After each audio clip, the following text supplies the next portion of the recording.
Welcome everyone, it's Diana. Today I want to continue the topic of communion. I want to add something that I mentioned in my previous video. So if you have not watched it yet, go back and watch it, and then you will understand this one even better. So what I mentioned is, let me read it to you. It was Proverbs chapter 25, verses 21 and 22. So I did not read it to you, but I mentioned it. So I want to tell you the spiritual implication of it. So Proverbs 25 verse 21 says this: If your enemy is hungry, give him food to eat. If he is thirsty, give him water to drink. Verse 22. In doing this, you will heap burning coals on his head, and the Lord will reward you. Now, what does this mean? If you remember, I spoke about eating the Lord's Supper in an unworthy manner.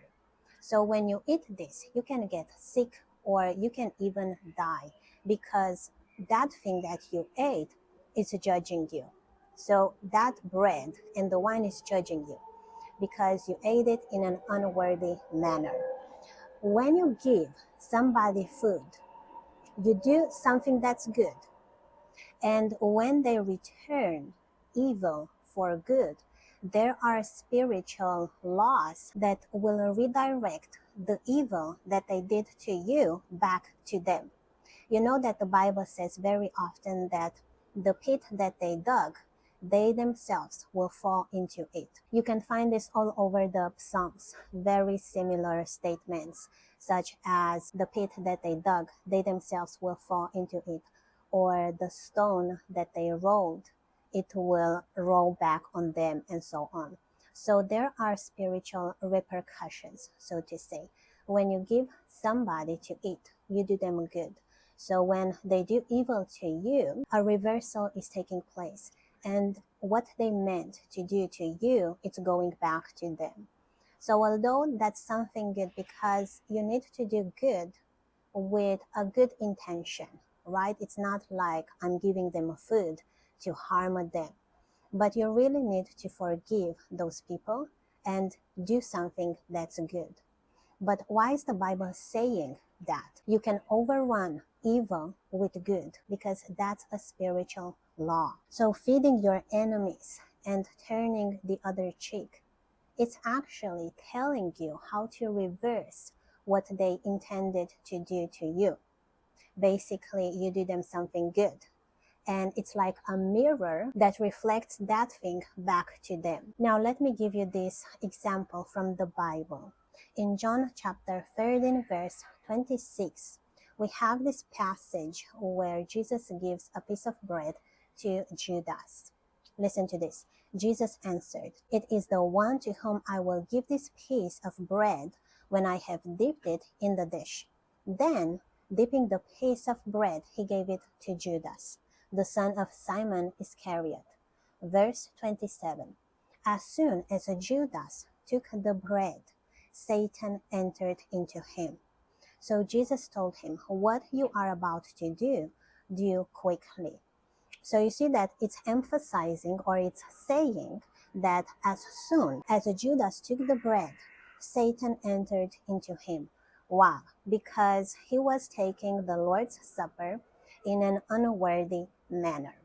It's also because Jesus was doing good to him. Jesus was feeding him. Jesus was sharing himself with Judas. Jesus wanted to give him everlasting life, but Judas was thinking about selling Jesus. He was thinking about betraying Jesus. So by the pure fact that Jesus fed him, the evil thoughts that Judas had towards Jesus, they kind of mirrored back to him. He got the repercussions. There was a download, and the download was something good. But Judas did not accept it, but rather thought about betraying Jesus. And because of that, something happened spiritually. He got the repercussions. He got judged, and the door to Satan was open. Now, this passage is showing you how to overcome evil with good. It's telling you that by following spiritual laws and doing good, you can overrun what the enemy wants to do to you. It does not matter what he's trying. If you are constantly doing good, if you are good to others, everything that they intend to do to you, it's going to go back to them. Now, let me give you a few examples from the Bible where it says that the evil that they intended to do is returning back to them. For example, we have Proverbs chapter 26, verse 21. Whoever digs a pit will fall into it. Someone rolls a stone, it will roll back on them. Psalm 7, verses 15 and 16. Whoever digs a hole and scoops it out falls into the pit they have made. The trouble they cause recoils on them. Their violence comes down on their own heads. Then we have Ecclesiastes chapter 10 verse 8. Whoever digs a pit may fall into it. Whoever breaks through a wall may be bitten by a snake. Now we also have Psalm 9 verses 15 and 16. We also have Psalm 57 verse 6, and there are more. But I wanted to show you how there are spiritual laws in place put by God.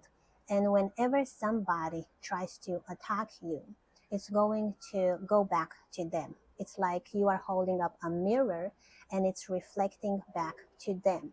But only if you are doing good. Even witches, warlocks know how these spiritual laws work. Not in their entirety, but they know something about them, because that's why they use foods, for example. They try to trap you, to snare you with foods, right? Now, you know how to undo it. You know how to use the Lord's communion or to take communion to undo what they did. You need to be aware of what it means and what you are actually doing when you are taking communion, because everything that they try to do, it will be undone, it will be annihilated, it will be canceled by you taking communion, because what Jesus gives you, it's much stronger than what they are giving to you, what they are trying to do. All right, that's a shorter video. I'm going to add something else to this one in another video, and it's about the unity that communion is creating. Stay tuned. Let me know what you have learned from this video. Share it with a lot of people. Like, subscribe. All right, that's it. Many blessings. Love you guys and talk to you soon.